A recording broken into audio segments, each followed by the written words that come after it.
ఉప్పల్ నియోజకవర్గంలో మూసీ తీరం మీదనే 10 ఎకరాల స్థలంలో 10 ఎకరాల విశాలమైన స్థలంలో 30 కోట్ల రూపాయలతో మరి శిల్పారామం కూడా ఏర్పాటు చేయడం జరిగింది. అక్కడ కేవలం శిల్పారామం అక్కడ మాదాపూర్లో మాత్రమే ఉంటుంది. కానీ ఇక్కడ నుంచి అక్కడ దాకా పోయే అవసరం ఏముంది? మూసీ తీరంలోనే శిల్పారామం కూడా ఏర్పాటు చేయాలని చెప్పి 30 కోట్ల రూపాయలతో శిల్పారామం కూడా ఏర్పాటు చేసి బ్రహ్మాండమైన నిర్మాణాన్ని అవతల వైపు చేయడం జరిగింది. ఇవన్నీ ఒక్క ఇల్లు గులగొట్టకుండా, ఒక్క ఇటుక ముట్టకుండా, ఒక్క పేదవాడి కడుపు కొట్టకుండా కేసీఆర్ గారి ప్రభుత్వం చేసి చూపెట్టింది. ఇవాళ రేవంత్ రెడ్డి గారు చేయాల్సిందల్లా ఏంటంటే 1100 కోట్ల రూపాయలతోన ఆ నీళ్లు తీసుకొచ్చి గండిపేట చెరువులో పోయాలి. ఈ బ్రిడ్జిలు ఏవైతే మనం శాంక్షన్ చేసినామో 545 కోట్లతోని వాటిని పూర్తి చేయాలి. మంచిగా బ్రహ్మాండంగా రిబ్బన్లు కట్ చేసుకోవచ్చు, సపోర్ట్లు కొట్టించుకోవచ్చు, నేనే చేసినా డబ్బా కొట్టుకోవచ్చు. అన్ని ఎట్లయితే డబ్బా కొడుతున్నాడో మనం ఇచ్చిన ఉద్యోగాలకు కాయిదాలు ఇచ్చుకుంటా, మనం కట్టిన ఫ్లైఓవర్లకు రిబ్బన్లు కట్ చేసుకుంటా, ఇది కూడా గదే చేసుకొని ప్రచారం చేసుకోవచ్చు. కానీ ఆయన ఉద్దేశం వేరే ఉన్నది. ఆయన ఉద్దేశం మొత్తం వేరే ఉన్నది. ఇంత అల్కగా అయిపోతే, ఇంత అల్కగా చేస్తే ఆయన రేవంత్ రెడ్డి ఎందుకు అవుతాడు? అందుకే ఆయన ఆలోచన వేరే ఉన్నది. వచ్చిన మర్నాడే చెప్పిండు రేవంత్ రెడ్డి గారు 1,50,000 కోట్ల రూపాయలతో చేస్తాం మూసిని అన్నాడు. మేము పరిశాన్ అయినాం. అరే మొత్తం మధ్యలోకెళ్ళి ఎక్స్ప్రెస్ వే కట్టినా 55 కిలోమీటర్ల పొడవున మంచిరేవుల నుంచి గట్కేసర్ దాకా మూసీలా ఎక్స్ప్రెస్ వే కడితే కూడా 10,000 కోట్లు అవుతుంది. అది కూడా మేము లెక్కేసినాం. అది కూడా మేమే ప్రాజెక్ట్ రిపోర్ట్ తయారు చేసి గవర్నమెంట్లో ఉన్నది. అది ప్లస్ 4,000 కోట్ల రూపాయలతోని సివరేజ్ ట్రీట్మెంట్ ప్లాంట్లు ప్లస్ ఇంకొక 2,000 కోట్లు సుందరీకరణ అన్నీ చేస్తే కూడా 16,000 కోట్లలో మూసీ సుందరీకరణ అయిపోతుంది. కానీ రేవంత్ రెడ్డి గారు 16,000 కోట్లతో పోయేదాన్ని ఇలా 1,50,000 కోట్లు అని పదే పదే చెప్తా ఉన్నారు.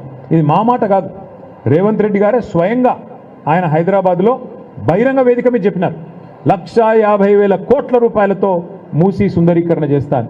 మేము అసెంబ్లీలో అడిగినాం, అయ్యా మరి 1,50,000 కోట్ల ఖర్చు అంటే ఒక డీటెయిల్డ్ ప్రాజెక్ట్ రిపోర్ట్ ఏమన్నా మీ దగ్గర ఉందా? సమగ్ర ప్రణాళిక ఉందా?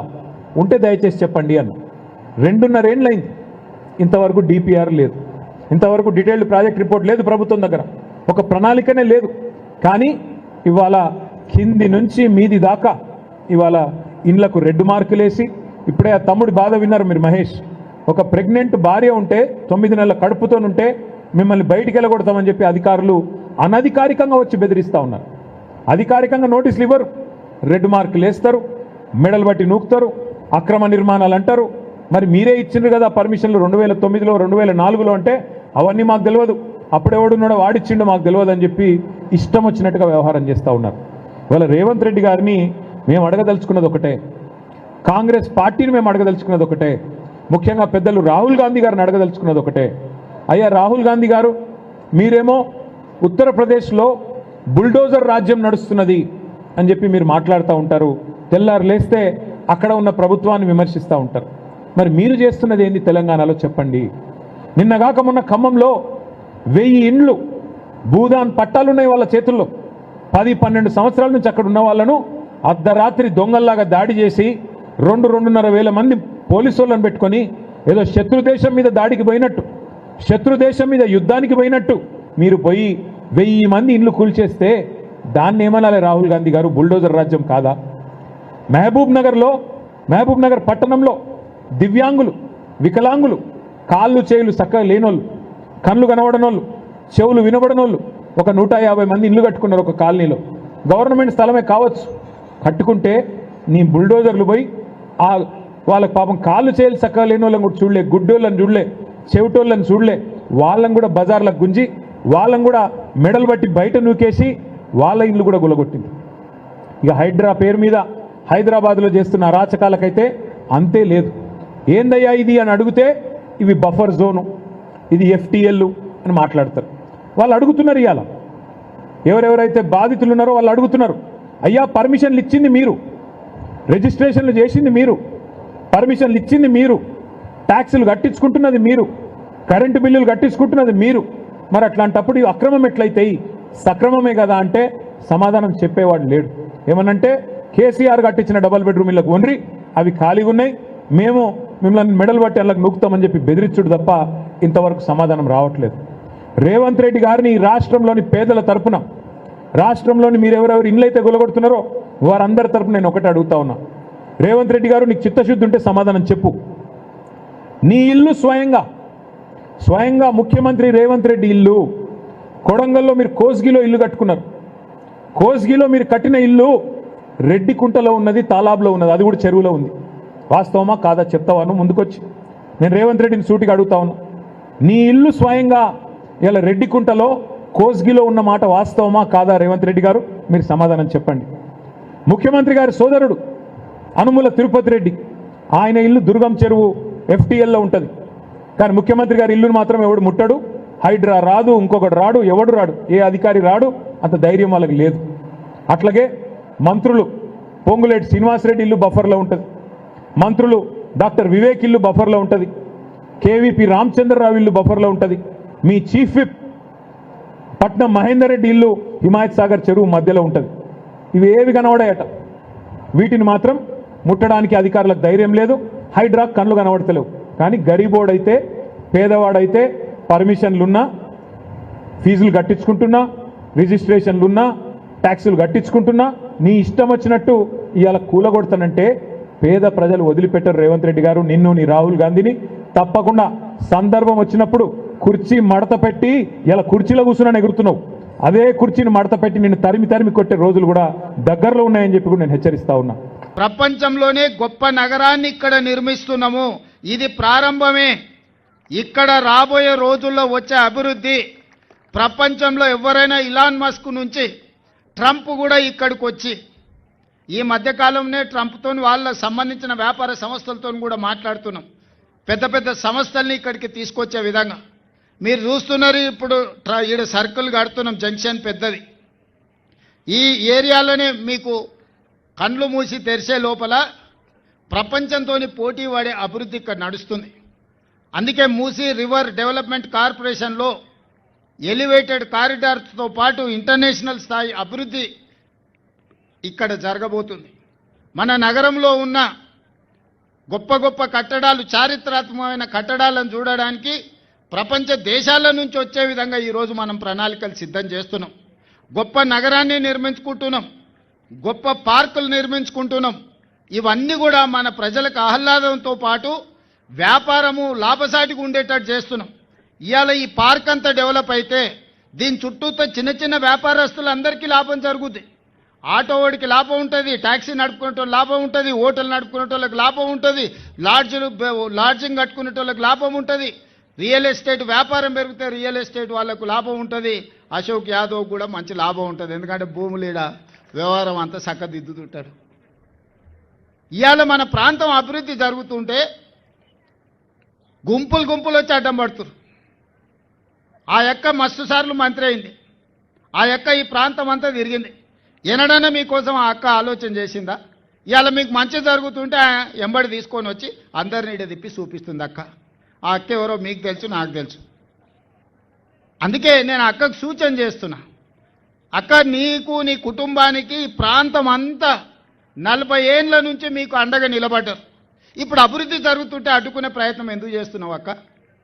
మీ నాయకులకు కడుపులో మంట ఉండొచ్చు, నేను చేయలేని ఇంకోటి చేస్తే అప్పుడప్పుడు పిల్లలు ఉంటారు, వాన పడ్డప్పుడు పిట్టగూళ్ళు కడితే వాని ఘటనిక రాక ఎవడని కడితే దాని మీద దుంకి పలగొట్టేసి ఉరుకుతాడు సందులో.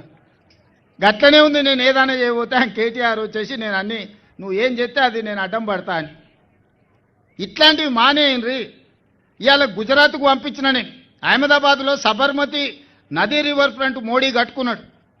ఇవాళ ఢిల్లీ ప్రభుత్వం, బీజేపీ ప్రభుత్వం యమునా నది రివర్ ఫ్రంట్ పెద్ద ఎత్తున అభివృద్ధి చేస్తారు. ఉత్తరప్రదేశ్లో యోగి గంగా నది రివర్ ఫ్రంట్ చేస్తే కొన్ని కోట్ల మంది పోయి ఇవాళ చూసి వస్తున్నారు, వాళ్ళకి టూరిజం ఆదాయం పెరిగింది. మరి గుజరాత్లో సబర్మతి రివర్ ఫ్రంటు, ఢిల్లీలో యమునా నది రివర్ ఫ్రంటు, ఉత్తరప్రదేశ్లో గంగా నది రివర్ ఫ్రంటు ఎట్లయితే అభివృద్ధి చేసిండ్రో ఇవాళ హైదరాబాద్ నగరంలో కూడా మూసీ నది రివర్ ఫ్రంట్ మనం డెవలప్ చేసుకుంటున్నాం. దీని చుట్టూతో రాత్రిపూట మొత్తం వ్యాపారాలు ఓపెన్ చేస్తాం. పొద్దుటిపూట పని చేసుకోవడమే కాదు, రాత్రిపూట పనిచేయడానికి కూడా మూసీ నది ఒడ్డున 2 వైపులా రాత్రి మొత్తం వ్యాపారాలు జరిగేటట్టు హోటళ్ళు, వ్యాపారాలు, కూరగాయలు, పంటలు, ట్యాక్సీ అన్ని చేసి మొత్తం లైట్లు పెట్టి బ్రహ్మాండంగా పెట్టి నిరుద్యోగ యువకులకు ఉద్యోగ ఉపాధి అవకాశాలు కల్పించి శాంతి భద్రతలను పటిష్టంగా అమలు చేసి పొద్దుపూట కష్టం చేసుకున్న వాళ్ళు సాయంత్రం పోతే కూరగాయలు కొనుక్కోవాలనుకున్నా, బట్టలు కొనుక్కోవాలనుకున్నా, పిల్లల్ని తీసుకెళ్ళి ఇంత హోటల్లో మనం ఇంత మంచి భోజనం పెట్టించి మొత్తం అట్లా నగరాన్ని చూపించి రావాలనుకున్నా ఈరోజు మొత్తం ఇదంతా అభివృద్ధి చేయాలనుకుంటున్నాం. దీన్ని నైట్ ఎకానమీ అంటారు. పొద్దుపూటనే కాదు, రాత్రిపూట పరిశ్రమలు ఎట్లయితే జరుగుతున్నాయో నైట్ టూరిజంని కూడా మనము, లేక్ టూరిజంని కూడా మనం ఇవాళ డెవలప్ చేయాలనుకుంటున్నాం. అందుకే 99 రోజుల ప్రజాపాలన ప్రగతి ప్రణాళికలో భాగంగా మొదటి రోజు ఒక మంచి ప్రణాళికకి ఈరోజు ప్రారంభోత్సవం చేసుకొని ఈ స్ఫూర్తితోని ముందుకెళ్దాం అనుకుంటున్నాము. మన ప్రాంతాన్ని మనం అభివృద్ధి చేసుకుందాము. మన చదువుకున్న పిల్లలకు మనం ఉద్యోగ ఉపాధి అవకాశాలు కల్పిద్దాము. పిల్లలకు పని లేకపోతే వాళ్ళు రోడ్ల మీద చెడు అలవాట్లకు పడితే తల్లిదండ్రులకు తెలిసి ఆ దుఃఖం ఏందో. పిల్లగాడు చేతికి రాకపోతే, చదువుకున్న పిల్లగానికి ఉద్యోగం రాకపోతే, ఉద్యోగం లేక పిల్లగాడు చేతికి రాకుండా అక్కడనో ఇక్కడనో చెడు అలవాట్లు పడి రాత్రిపూట ఇంటికి రాకుండా తిరిగితే ఆ తల్లికి తెలిసి ఆ బాధ ఏందో. ఆగర్భ శ్రీమంతులకు ఫామ్ హౌజులు ఉన్నోనికి బాధ, నొప్పి పేదోని బాధ తెలియదు. అందుకే ఇవాళ పేదోళ్ళ గురించి ఆలోచన చేసి ఒక మంచి ప్రణాళిక తీసుకొని మిమ్మల్ని అందరినీ ఒప్పించి మెప్పించి మన ప్రాంతాన్ని అభివృద్ధి చేయాలనుకుంటున్నాము. ఇవాళ మీకు మంచి ఎమ్మెల్యే ప్రకాష్ గౌడ్ గారు ఉన్నారు. వారు అన్ని విషయాలు నాతో మాట్లాడుతున్నారు. మీకు ఎవ్వరికి నష్టం జరగకుండా ఈ అభివృద్ధిలో మిమ్మల్ని భాగస్వాములను చేసి, ఈ అభివృద్ధి ద్వారా మీరు కూడా భవిష్యత్తులో బాగుపడేటట్టు చేసి, అదేవిధంగా మీకు ఇప్పుడు ఒక మాట చెప్పిండు, ఏ ఏరియాలో స్లమ్లలో ఉన్న వాళ్ళకు ఇందిరమ్మ ఇండ్లు కట్టిస్తే అక్కడనే కట్టించన్నా, దూరం అంటే పోతలేరు, అక్కడోళ్ళు ఇక్కడ, ఇక్కడోళ్ళు అక్కడ పంచాయతీ అవుతున్నదని చెప్పిండు. నా దృష్టికి వచ్చింది. తప్పకుండా ఏ నియోజకవర్గంలో ఉన్న వాళ్ళకి ఆ నియోజకవర్గాలనే, ఆ పక్కనే ఈ పక్కనే ప్రభుత్వ భూములు ఎత్తికి మీకు మంచిగా ఇండ్లు కట్టించడానికి అన్ని రకాల ఏర్పాట్లు నేను చేస్తా. ఏది నేను ఇంటికి తీసుకుపోను. ఈ ప్రభుత్వానికి వచ్చే ఆదాయం మీకోసమే ఖర్చు పెడతా. ఇవాళ రేషన్ కార్డులు ఇచ్చిన మాట వాస్తవం కాదు అక్క, అడిగిన వాళ్ళకల్లా. ఇవాళ మా అక్కలు చెప్పాలి, సన్నబియ్యం వస్తున్నాయా లేదా అక్క? అక్క ఏమక్క సన్నబియ్యం వస్తున్నాయా? ఇవాళ సంటి పిల్లలకు కూడా అన్నం వండి పెడుతురు కదా, బస్సులో ఉచితంగా ప్రయాణం చేస్తురు కదా, 200 యూనిట్లు ఉచిత కరెంటు వస్తుంది కదా.